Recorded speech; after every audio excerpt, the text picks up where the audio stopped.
We're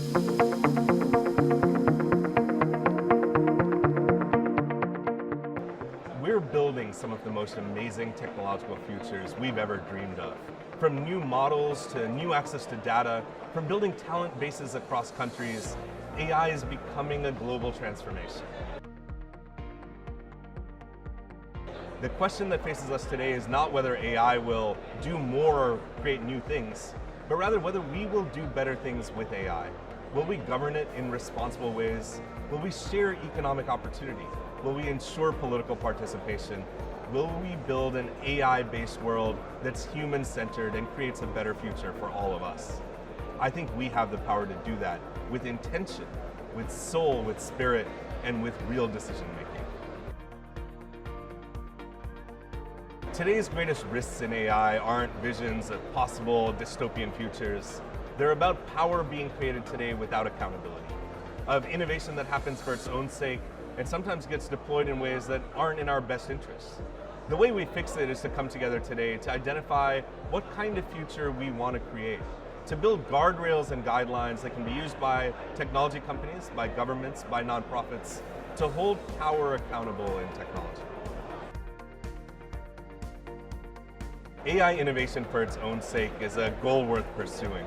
But when we take AI and we meet it with the needs of communities and individuals today, we have innovation with purpose, AI with soul, a world where AI transforms our lived experience of our planet and creates dignity and equity for everyone.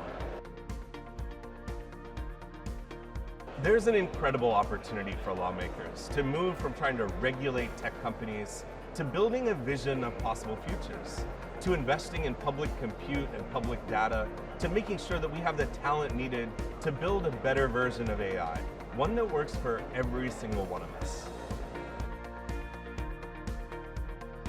In one of the most exciting things happening in the modern era, innovation is running rampant. Almost on a monthly basis, we're creating new advances in AI, in what's possible. But not merely to know what's possible, but what we should develop, we need voices from across the landscape, from government and from civil society, from nonprofits and from philanthropy. We work with organizations to build an entirely new suite of tools, from open source safety tooling to ensuring that we have the right kind of community voices engaged in the iteration of AI systems. We work with private sector tech companies, we work with governments, we work with nonprofits, and through this we build a new kind of collaboration. One that lets technology continue at an unfettered pace, but make sure that we steer it with a moral compass, one that's guided by the lived experience of people across the planet.